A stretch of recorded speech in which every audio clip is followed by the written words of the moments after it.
What is going on, everybody? I know what today is. I know. We'll get to that in a minute. But welcome to another episode of For No Particular Reason with your host, Kerri Lewis, and my fellow co host, Yanko. And this week, we are blessed with yet another incredible human soul sister, Gail Kraft, who is just, I don't know. Yeah, it stamped on my heart. So thank you everybody for joining us. And as Gail alluded, it is Yanko's birthday today. So before we dive in, I gotta celebrate my co-host. I'm gonna sing to him in Polish. And no, I'm not Polish. I just remember this song from when I was 5 years old in Catholic school. So here we go. Stola, ja, żyje na. Stola, ja, żyje na. Estenasz, ja, żyje na. Ja, żyje na. Happy birthday! Woo! So, Gail, before we Thank have you, thank you, thank you. open it up, because we like to kind of put our guests on the spot and have you dictate the conversation, I do want to ask quickly, Yanko, are you a birthday celebrator or a birthday skipper? Because I feel like there's two schools of thought. You either like, heck yeah, I'm celebrating my birthday, or nah, it's not a big deal, whatever, and then people don't celebrate their birthday.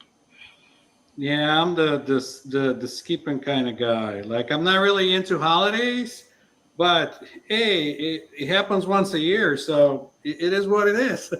Really? What about you, Gail? So my birthday is July 5th, which means people are on vacation July 4th.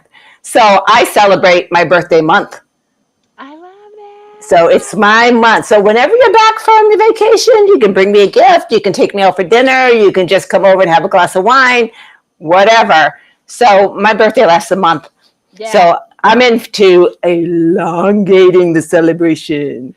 Yeah, see, it's so funny. I didn't think I'd live past 21, and that's real talk, right? So after 21, I said, to hell with this. I'm going to celebrate my birthday like it. And why not? As Chevy would say, I am an unrepeatable miracle. I'm going to celebrate the crap out of that. And Yanko and I both are May babies. So I'll celebrate for both of us, Yanko. I'll celebrate all month and then just add you into my celebration. Right. So this is your month, That's what I'm saying. right? And this weekend is Cinco de Mayo weekend. Mm-hmm. So Yes, celebrate yes, Cinco de Mayo, I love right? it. So with that, this is a show for no particular reason. Do you have any particular topic you are interested in talking about today, Gail? Well, we started a conversation before we went live around the word messy, right? We did. Right? And it has many connotations. For example, you could be living in a messy life, in a messy situation. You could be afraid of being messy, and so everything has to be controlled and perfect, right? We can talk a lot about that. Or you can dive into the mess and come out learning something. Ooh, yeah. So let's get messy. I love it. Yanko, let's get messy. You're a hypnotist. I'm sure you dive right deep down into that messy mess. I'm actually having fun, believe it or not. Sometimes it's really messy, but it to me it's I'm used to just observing how things are going, and it's fun for me. Like I might not like react in a way like somebody else would react, but maybe that's my secret weapon. I don't know. So Interesting. yeah, when when things when things get kind of messy, I just go with the flow. And I don't know. And lately, I've been more zen, kind of, just not reacting as much, but more of like, let's see where this goes, if that Yeah. makes any sense. How about yourself? That I defer to you, Gail. Go ahead. So I would say that in the past, I sometimes would create a mess, right? Because I felt I was stuck and that life needed to be shaken up in order for energy to move. But I didn't understand that that's what I was doing. I just knew I'm bored. I need to change this, right? And so as a manager, my staff every 6 to 8 months would have a change in process because I would see them getting into a groove, which would be kind of lackadaisical. And so by changing the process, like now you're going to work in teams where before you did not, now you're going to work in teams, right? It woke them up so that their energy and their juices were flowing again. So as soon as I see a lull, I have to shake things up. Now I live kind of shook up all the time. And so messy doesn't bother me at all. Yeah, see, something you alluded to is embracing the mess and like learning from it. And I think we've been conditioned to put everything in a box and compartmentalize everything. And then as we compartmentalize everything, everything's manageable, but you're not growing, you're not expanding, you're just existing. And so I really learned for myself that I love to dive straight down deep into the shit storm and see where I come out the other end. And it's awful sometimes. Like I know I've reached out to Yanko a couple times and been like, "Oh my God, this is just gross." He's like, "Yeah, you'll be fine. Don't worry about it." In that moment, I'm like, "Shut up, dude. I really love you, but shut up." Right. You don't want to hear that. You don't want to hear that. But I mean, go ahead, Yanko. I was gonna say it's hard to detach when you're in the character, you know. Like sometimes lose myself in the character and the role that I'm playing because I'm like so into it and I'm like, oh, it's really happening, and then I go like, wait a minute, like this isn't like it's happening, but like I don't have to dramatize it the way like I'm going to, you know what I mean? So I gotta like pop the brake and say, okay, or like, you know, and get out of that.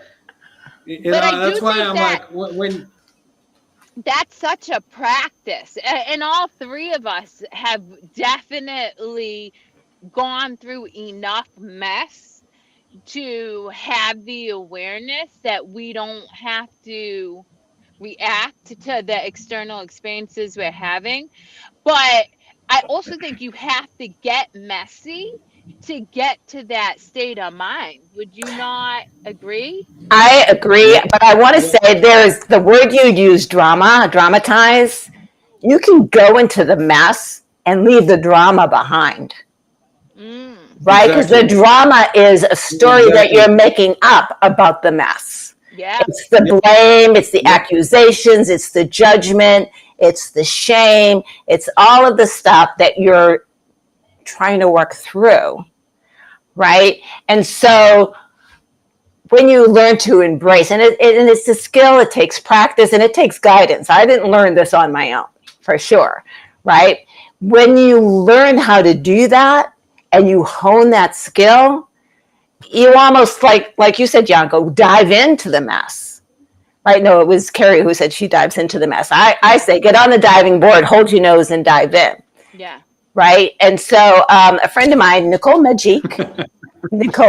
her and I talk about when you're talking about this, it's like you're on a diving board, and I want to say level 3, and you dive in and you go as deep as you can from level 3. Yeah. When you choose to do it without resistance, you pop right back up, you get out, dry yourself up, and you're ready to go to the 4th level diving board.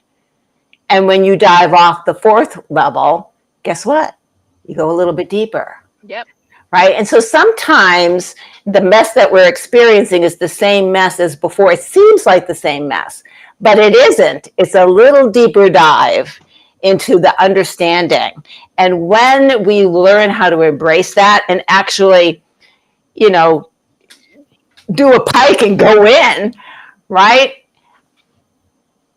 We are able to get the lessons faster. Sometimes I process and I say in a nanosecond. Something happens, yeah. right? Something happens, I react, and then I'm over it. Yep. While other people are like making their stories up about what just happened, I'm like in the moment and out again because of the practice, right? Because of the practice. But I will say that something that actually recently came to my awareness again, and it's like a reoccurring message that keeps presenting itself, is you do that, I do that, I imagine Yanko does that, because we're not concerned with anybody's good opinion of us.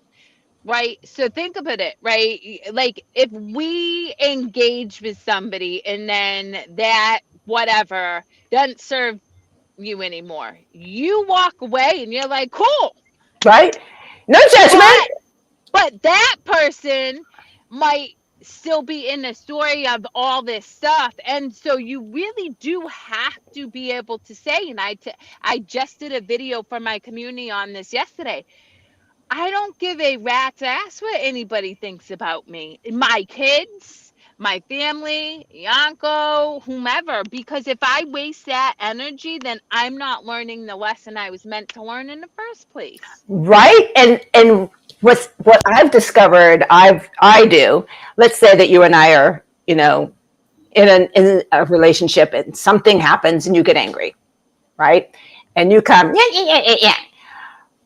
I'm observing you from, I wonder what story she's putting around this, and I wonder what she just created because I have no idea what she's talking about from an energetic perspective. So I'm just going to listen to her words, and if she wants me to apologize, I'll say, well, I'm sorry that you feel that way. That's all I can apologize for. Because I didn't make you feel that way. You created the story that made you feel that way. So I'm sorry that you feel that way, but I'm not sorry that I made you feel that way because I didn't make you feel that way. You did. Yeah. Well, it's funny. You and I are very similar, except for instead of saying, I wonder what story they're making up and stuff, I just know they're coming from fear. Like I have a very clear understanding that if you're not in love, then you're in fear. And so I love my own words. No, but like really, and so I'm just like, ooh, there's a lot of fear here. And in that capacity, I'm able to be more loving and more compassionate because it's not, I understand it's just a projection. It's not personal. And this person is calling for love, and that I have the capability and the ability to extend to them. Right, right. Because there's no, on my part, there's no judgment. Yeah. Because I don't even understand sometimes. Yeah. Like especially if it's a situation where you've brooded about it. Right. So something that happened a week ago, 3 weeks ago, a month ago. It's like, I don't even know what story you're talking about, but okay. Yes. Like, I don't remember what happened 5 hours ago because I'm in the now. Yeah. Right. So you're asking me to go back and I can't because that story's over. Right. Yeah. So I just in the present, observing what's going on in the present. Yeah. Right. Does that make sense? Oh, I totally agree. I'm curious, Yanko, from that lens, which I mean, I hate to speculate. So do you share the same, I don't know, perspectives? Yeah, as Gail and I? Oh, he's thinking. I think he's delayed. No, I mean, I have a different perspective on it because I work with it differently. It's usually the story. It's a conclusion that somebody made based on whatever the real problem is. So they concluded a story and they think that's really what's going on. but that's not really what's going on. That's the way they're coping with whatever else Right. is going on. So usually, whatever it is, it's not what it is. And I usually see it with myself. Like I usually make a conclusion because that's your critical thinking. Your critical factor comes in, and you're thinking critically, and you make a conclusion based on previous stories or whatever else you have going on, and that's usually what it is. But that's not really what's going on, because usually what's going on is not even like conscious. You're not aware of like what's going on. It's like deeper, and that's why, like Gail was saying, you gotta dive deeper every time to kind of get more to the surface and more to the surface and more to the surface, and then you get to a moment where you go like, oh, I thought it was this, but actually it's not that. Maybe it's this other thing. And then you keep diving deeper and more stuff comes up, and you're like, oh, I was Uh, totally wrong like a week it was ago. me all the Now I get time. this It was stuff. me all the Yeah, yeah, time. yeah. So I think that's how I see it. That's my perspective on that. But how do you? So I interestingly enough, I think that we all do kind of agree. It's different language, but I do think how do you enter into that relationship? So, like the analogy or the example that Gail gave, and that just say, you're engaged in a relationship and somebody comes at you and now what? How do you respond? So let me interject here. So Yeah. Yanko, let me interject. Go Um, ahead, go ahead. I respond by listening and Mm, not creating conflict, that's right? so good. Because Yes. it's fire feeding fire. However, I also don't want to discount that this is a person's experience. It may be a story from our perspective, but they're experiencing something that is real to them, which I don't understand because I'm not in their head, right? Right. And so there's a fine line of honoring the experience, but then let's get to maybe what really happened. So it depends. If I'm in a relationship, I'm not going to coach you because that'll ruin a relationship in immediately. I'm not going to coach you, right? I may ask some questions, but I'm going to be very, very careful, walking on glass with this, right? But if I am with a client, I will then start asking, have you asked yourself? I won't ask questions because I don't want to create conflict because that closes the door to expansion, Mm-hmm. right? I want the door to be open for you to get curious about. Well, all right, so this is how Kerri felt, but when Yanko was there, what do you think he saw? What do you think his experience was? Well, what about Gail? What was hers? So it's changing perspectives by asking those questions, right? And then Right. how important, and so you've got to ask thousands of questions in order for a person to learn that it's okay to be messy, to feel the feels, right? And to relax into it so that you bounce back up to the top. Because when you resist, it's like when you're drowning, you're resisting, you're going under. Whereas you stop resisting, you float to the top Yep. and get on your back and breathe, Yep. right? Right. So Yanko, go ahead. No, you covered it pretty good. That's exactly how it is. Because as soon as you um, start, like you said, feeding the fire with fire, they'll shut off and they'll take it as a personal attack. Right. They're not going to be coming from a place where they're open to share or look at different perspectives. Or like sometimes I catch myself even doing that. I had a conversation with my mom the other day, and I was like, I didn't see that perspective. So I had to say thank you for your perspective, and it's very valid. I validate it, and I'll think about it. So you know what I mean. So it's different. But I'm 100% with Gail on that. Um, I don't know if this will bring a lot of benefit to our viewers, but hopefully they'll be able to be more open to other perspectives and be able to see things outside the box, and maybe just be able to expand a little more and say, let's see what's going on. Maybe there is something. One of the opportunities I've had with the group that I'm involved with now is when we get together, there is no coaching, there is no guidance, there is no questions. And what we do is I'm going to share my experience this week. What did I experience this week? And what did I learn from that experience this week? Or what questions do I still have? Now, Kerri, Yanko, you're in the meeting with me. You're not going to answer my questions. You're going to say, Kerri, oh my God, thank you for bringing that up. That reminds me, I'm also feeling that this week. This is amazing. We're on the same page.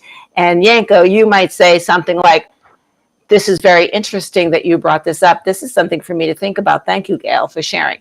That's all. You're going to share your experience with my sharing of my experience.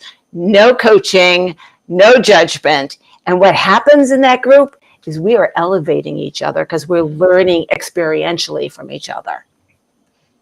It's amazing. I love that. Yes, it's It's pretty cool. It's very cool. I'm really happy that you have that kind of group. Like, I wish I have somebody around me where we can just, do a similar thing and just kind of. I'll share the information with you later. Okay. Okay. So, something that's coming up for me is both of the lenses in which you guys show up is love and compassion, right? You're choosing love. And I mean, obviously, anybody who knows me at all knows that my standard default is love. And you're right, force is always going to present an opposite and equal force, which Right. means that you're going to create resistance if you show up.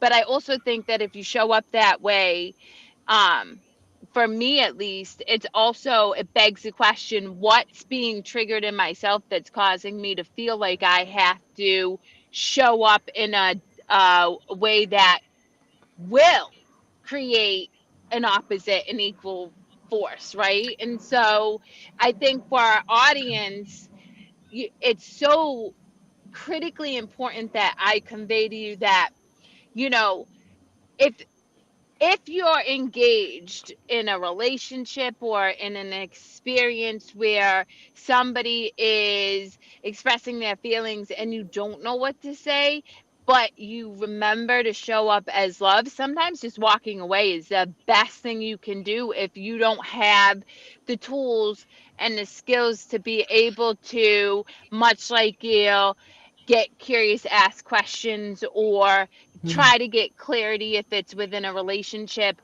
or again with Yanko, and just because that's a practice and it takes time. Exactly. It takes time. We weren't born this way. Well, actually, we were born this way and then programmed.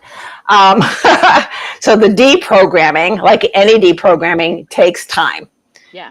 It takes time. It takes commitment. It takes pain. But what I heard when you were talking, Kerri, is that you choose when it's time to be messy. Who, me? Yes. Because that's messy is resistance. Is resistance because you're feeling something, right? And so you want to walk into the mess, because if there's not a mess, there is not change. And if I there's feel not like change, I'm always messy, though. I don't know that I choose it. I think that I could be completely happy right now and in 2 minutes feel another whatever. And so I don't know that I choose it, but I also think that is a skill. Like, maybe not a skill, but that takes awareness. It takes deep yes. awareness. And so if our audience isn't able to recognize that we're always going to be in a mess, like I personally, and it's a beautiful mess for me. I will tell you what I do choose. I choose joy. Like, I am particular about that. Like, if it doesn't bring me joy at this point in my life, I generally will just and that's just because that's a something that feels good for me in this point. But for our audience, sometimes walking away is the most loving thing that they can do. You know, so I'll give you a quick story about that. Um, I was in a relationship, and I'm not going to mention even what that relationship is. And and I walked away, and I was in that relationship for like over 30 years. But it was degrading and degrading and degrading, and I was trying to keep it together, which is something that we tend to do. And at the breaking point, I literally was sitting down at the table, and my butt didn't even hit the chair. And something was said, and like, that was it. And I got up, and I'm like, until this changes, I can't be here anymore. And I'll tell you, someone I know a few months ago offered to broker a lunch for the two of us to, reconnect. And my response was, to what purpose?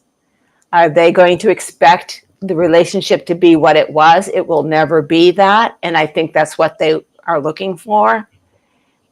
And so they would get hurt. So what is the point? And so we didn't do it. Yeah. Right. And that, I'm concerned that their expectation is going to be to get back what they're missing. And it's over. It's done. Its time has come. Just like a season, its time has come. So there's no judgment. It's just I had grown, they had not, and it was time for me to leave. It's that simple. Yeah, I think it's. Go ahead. Sorry, I cut you off. No. Go ahead, Yanko. I was gonna say you'll never understand what expectation is or what's going on because you're not them, and they're perceiving reality differently than you're perceiving reality. So if you're not in the now and you're working based on your memories, you're always either going to be in the past or you're going to be in the future because you're going to either try to predict the future or create the future the way you want it based on your past. And so when you're in the now, you're never going to understand because they're going to come and talk to you and have something based on whatever their experiences are, and you're not going to be on the same page because you're like, here's what's going on now, whatever it was, and you can bring it back. Right. And this is why sometimes when you realize this kind of thing, when you're in the moment and you realize that this is it. This is the moment. You cherish it a lot more because you're in the moment, and then it'll be gone like that. You Right. can't go Like back we're in the to it moment again. right now. Yes, exactly. Yes, exactly. Yeah.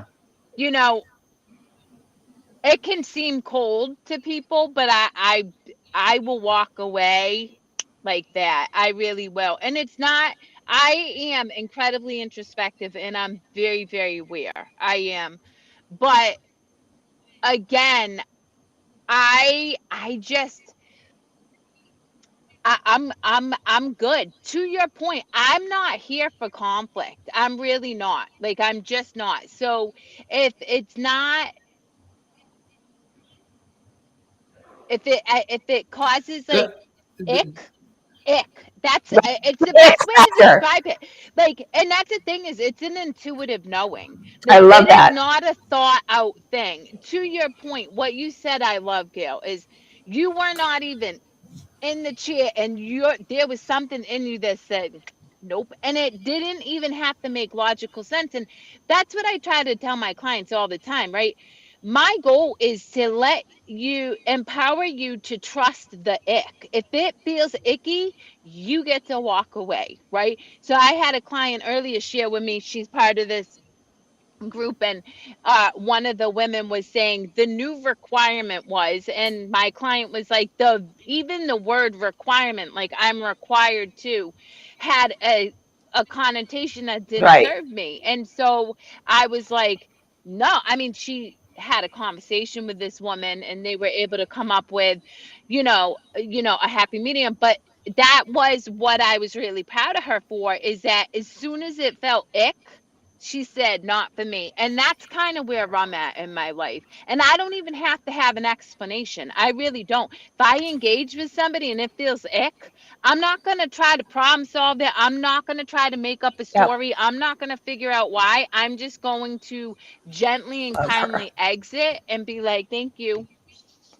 You know, that I don't have to explain myself is probably, I would say, the past 3 years that I've really owned that. Yeah.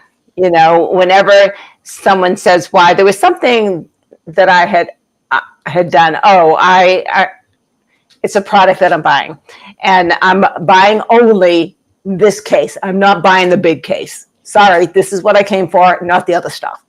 And the person I was dealing with said, "Can you tell me why?"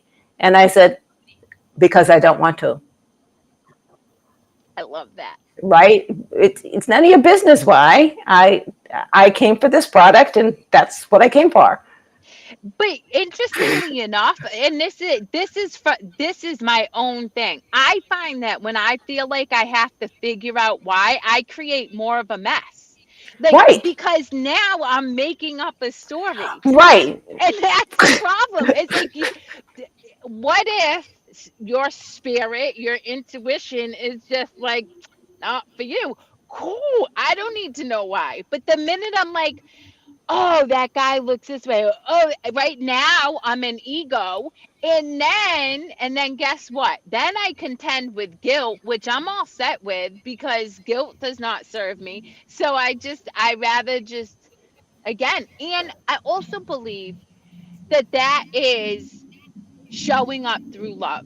Because if our energetic exchange isn't, I mean, that is service. Just saying, okay, now I'm gonna leave. Cool. You Right. be you, I'm be me. It's a good thing. Right. And when I'm asked why, you're asking me to judge. Yeah. Right. And I might not have done a comparison. Like you said, it's the ick factor. Right. I use the word delicious. If it doesn't feel delicious and give me shivers down my spine, I don't want to do it because then Yeah. it's distasteful. Why Yep. would I do that? Right? I want it to be delicious all the time. Right? I want my ice cream with the hot sauce and the whipped cream. Man, I want it all. Right? So asking me to, And I just want to, before you finish that, to the audience, not only does Gail want it all, she gets to have it all. So when you get to this space, you understand you are intrinsically worthy of experiencing life the way you want and not the way you think it needs to be because somebody else said that's the way it needs to be. So I want to point that out because it's true. You get to have this kind of ice cream you want, the toppings you want, the cherry, all the time. and when you step into that space, well, first of all, you have to go through messiness to get to that space. Yes, you do. Right? And sometimes, even though you're going for the ice cream, you might end up hitting a glass wall, right? And have to figure out, okay, what route do I have to take to get to that ice cream because I'm getting to it, Yeah. right? And then you take the dive and you get there. It's just such a beautiful way to live. I think the three of us, we've got life figured out. I think I don't know about that because oh, Yeah, I'm on the same point as Kerri. oh no, I You see. can't I feel no. We got to But figure out because we figured out how to react to our experience and how to be curious to our curious, experience. Right, That, my that I'm favorite on board word. with. Yes, right, yes. That right. is Yeah. true. That's what life is. We're here to be curious and to experience. And We have expand. a human experience.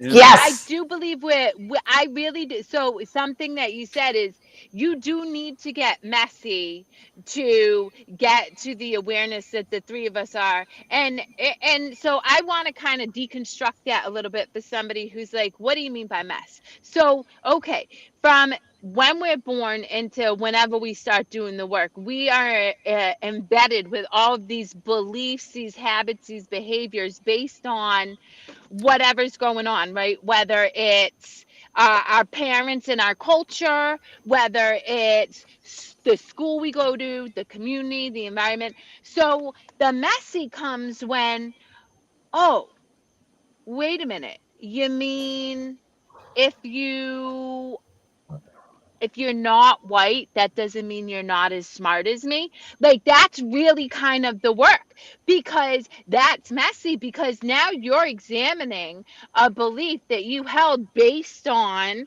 the experiences that you were in, and you're looking at it and questioning whether that belief even is a real belief. And I think that's important for people to understand, because granted, messy is more than that. It's feeling your feelings, it's doing, examining your own responsibility and the experience that you're having. But it's also, I mean, messy can just simply be, what do you mean that I don't have to wear skirts all the way down to my shins to be God-fearing, right? That's just as messy to me. Absolutely. And I want to give another example that came to Yeah. mind as you were talking. So I was talking with my sister, and my sisters are way older than me. I'm like, oops, mistake. Yeah, we can get into that some other time. I was too, so there you go. There you go. We're sisters in many ways. And so I'm sitting at the table with her. We're talking about me presenting. And I said, yes, I show up in a t-shirt, jeans, and flip-flops. And my sister had a heart attack.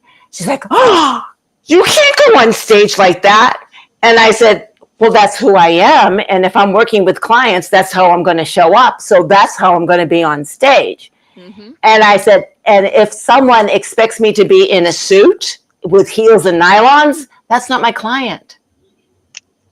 So why would I show up like that? I'm going to show up and mirror who I want in my life. And that's who I am.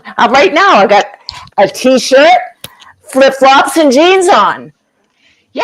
Well, it's so funny. Sherry, Yanko, and I had this conversation last week. I mean, I'm in the car because that's what works for my lifestyle. A lot of people could be like, she has a show, and I maybe I wear eyeliner, maybe I don't. Most of the time I have skull stuff. But to your point, if I'm not showing up, it's so funny. Somebody asked me the other day, what does it mean to be authentic, like to fully embrace yourself? And I happened to be at a funeral when I was asked this, and it was interesting because the woman who asked me, I love her. She had yelled at my cousin and I for swearing in front of the grave. And so my response was, not for nothing, babe, but they don't give a fuck. Right? Like, that was my response. So later on, she asked me this question, and I said, the thing is you're going to get the same Kerri whether I'm at a funeral, which I showed up in a skull t-shirt and leggings. I do that in everywhere. I'm going to go to a funeral that way. With my clients, with my kids, at my school functions with my kids. I was at a National Honor Society function, totally dressed the same.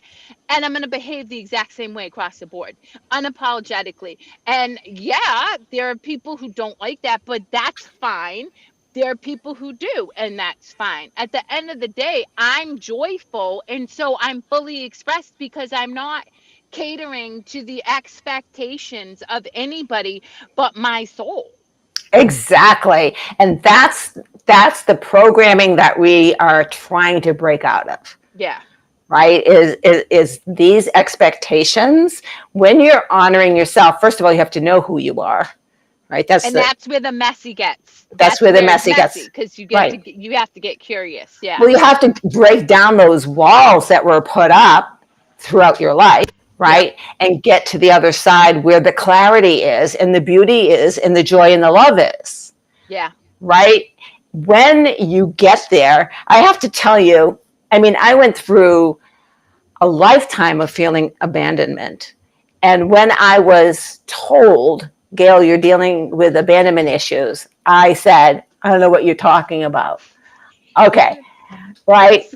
Right. So, number one, mother tried to abort me in vitro. Number two, mother dies when I'm 3 years old. Number three, my father talks about how I'm a burden. Number four, right, I'm kicked out of the house. Right.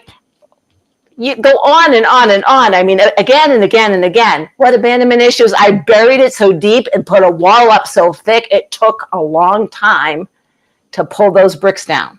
Yeah. Yep. Right? And that's the messy, because now you're experiencing each thing. And then interestingly enough, right? Well, I Go ahead. Go ahead. Thank Share, Yanko. Yanko.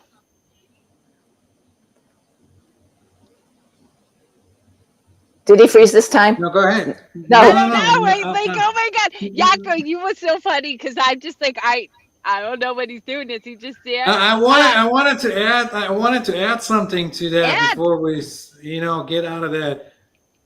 Do you think that gives people a permission to act like, not what society expect them to? Like maybe, walking naked in the street and doing other like unordinary things. Um, and I've been marinating on that a lot because like I am programming my son how to be a human and how to integrate with society. And it's hard when there's expectations from society to embark those expectations onto him and say, this is how you're supposed to be. Because again, I'm doing the programming. And then if I'm not doing the programming, then it's like a catch 22. How, if it feels like going and maybe pulling a bunch of flowers out of the garden on somebody, that's how he feels like. That brings him joy. He just goes in and is like, that looks like a fun. I want to do it. And I go and ask him because he doesn't have a thought process yet and says, well, what do you mean I can pull the flowers? They're beautiful. I love them. And I'm like, somebody planted those flowers there. You just can't go and do that kind of stuff. So what are your thoughts about that? Because like we're talking about deprogramming and all this other stuff, but I want to see another point of view based on that because like I've been observing it because it's happening, and I want to see what are your thoughts about that since we're talking about that on the topic. Yeah, if I were raising children today with the knowledge I have now versus, when I was still asleep, I would probably say something like, some people feel they own nature. And so you've got to honor how they feel. But there's places in the woods and places in the fields where you can go and do this as freely as you like. Let me take you there. I love that answer. And Right? I love that answer so much. And interestingly enough, Yanko, I mean, I am raising, teenagers who um are writing their own programs at this point, but were definitely programmed by me when they were younger. And so it's interesting to start to see them give themselves permission to do it differently, particularly within the school system. So that's the best experience that I can come into, because teachers expect children to sit diligently, do all this, not question whatever, whatever. And I've taught children, listen, you know, be kind, be gracious, but you get your needs met. And if your needs aren't being met, you get to ask for them to be met, and you get to, and that's been really interesting because it has taught both of my girls just how emotionally unintelligent a lot of people are. And that's not judgment, right? Right. That's an observation that when my children show up in kindness but advocating for their needs, and teachers respond emotionally, defensively, feeling like they're being challenged, it shows my children that it teaches them, okay, what is it that feels good? Do you feel like you've made the right decision? Keep doing the right decision. You can't control other people's response, but you can control asking for your needs to be met and expecting that, especially in the school system, that at least a conversation can be had around that. So it's interesting. It's I agree with Gail, is teaching them what other people perceive, but giving them permission to still hold true to what feels right for them. Yeah, I love what Gail said. Like that's a really good perspective. So thank Yeah. you. Yeah. I was just like that popped in my head. And I'm like, I gotta ask that question since we're on the Yeah. topic about that. Right. But Yes. that's how I would handle it today. Right. Tomorrow, who knows how I would handle it because, I'll have changed some more. Yeah, It's true. And I'm it's with so, you 100%. Yeah, I go don't ahead. even know who I am anymore. You know, you know, I would, it's like it's like, am I even a human? Like, what's going on here? You know what I mean? Yeah, I was telling someone, first of all, we're multidimensional, right? So I don't want to be called a coach. I don't even want to be called an empowerment master anymore. I'm taking that down. I don't want to be called anything. Maybe, not even a mentor. I'm someone who's going to hold space for you, right? Because I change every moment of every day and I am multidimensional, as are you, as is everybody who is listening, everybody in the world. We are more complex. You cannot put us in a box or a folder. You cannot define us by, 3 words or a friggin', elevator speech and all the other bullshit that, business people are telling you to do. I won't go to networking meetings because I'm not going to give you an elevator speech because I'm not in a box. Yeah, we had this conversation before, and I totally, but here's the thing. And for anybody out there who's curious, I'm sure it's the same for you, Gail and Yanko. People will come to me, right? So I know that I send people to Yanko. You send people to me, but that's like all happening all the time. And so much like what you said, I think I engage more with people now, not networking, but it's just because whoever shows up, and I'm to your point, willing to hold space for them as they hold space for me because Right. it's mutual. And in that is the beauty of unfolding too, because you just don't know what you're going to experience until you have the conversation. Right. And it's things like this, right? Where we're learning from each other right now, Yep. right? And we're sharing our perspective. I don't even want to say expertise because we're not experts, we're not gurus, we're not sages. We are people who channel energy and respond to that channeling. Exactly. Right. Right. So Exactly. and Yeah. it's what I I love it. feel and understand now, which might be different tomorrow. Well, it might be different 10 minutes from now. Like that's the Right. thing. Right. Yeah. But that's, I mean, I guess that's being in the now, and that's being open to flow. Yeah. But, to circle back with a few minutes left, any final parting words about messy? And I guess my question for both of you would be, how could you encourage our communities to be compassionate and nurturing to themselves while they dive into the messy?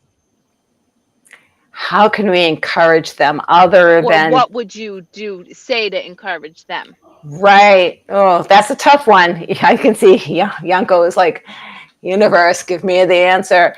Um, and I would say I can't answer that because our community is made up of individuals and they're all unique and different. But I would say, don't do it alone. Don't do it alone. Yeah. Right? We are alone in ourselves. We are alone in this world. We come into this world alone. We leave this world alone. And we are solo, but we are a communal, tribal being. And Mm-hmm. we need community and we need tribe to thrive. And that's what we do is we create the atmosphere where someone, if they choose, can thrive. Any final words, Yanko? No, I love it. Gail said it. I can. I'll say that. That was just perfect. That Well, was I'm just going to like the lovingly cherry on the disagree a top. little bit. I think Yay! I think for everybody out there who is an individual, what I would encourage you to do is to be okay with wherever you're at and know that you're exactly where you're meant to be. And when you can just give yourself permission to be messy, just give yourself permission. In that permission is grace. I really believe that. It's kind of like, okay, if I show up and yell at somebody, I'm gonna give myself grace. I know that I'm growing.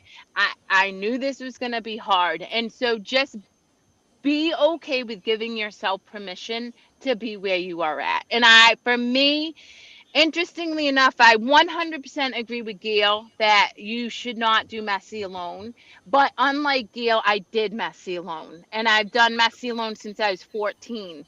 And it's an arduous journey and it's incredibly hard. And so, I mean, I didn't do it alone in terms of I had text, but my application was alone. And so seek solace in the comfort and love of another person who's walked the journey, because that truly can make all the difference in staying the course or stepping back into, just going along to get along because it feels easier. That would be Right. what I would say. And I would say that the process of getting messy is also solo, Mm-hmm. right? Like we can't do it for you, but we can be a witness. And bearing witness is huge, huge, right? Bearing witness is what holding space is all about. And I love permissions. That is the most powerful word and action. When you give yourself permission, you give yourself grace and love. Yeah. Yeah.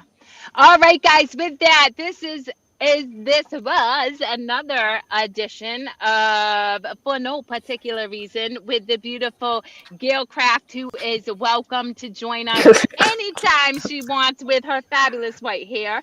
Another huge shout out to Yanko. I know you don't celebrate birthdays, but I do, so I wish you a joy filled year filled with love, abundance, laughter, and you know it, mess. I'm Kerri Lewis, Yankov, Gail Kraft. Our information will be in, I imagine, the information Yanko puts out because I don't touch that stuff. And if you guys have any questions, concerns, comments, disagree with us, or want to be on our show to share your thoughts, please reach out. Yanko and I would love to have a good conversation with you guys. With that, Yep. until next We're time. bye Bye. bye.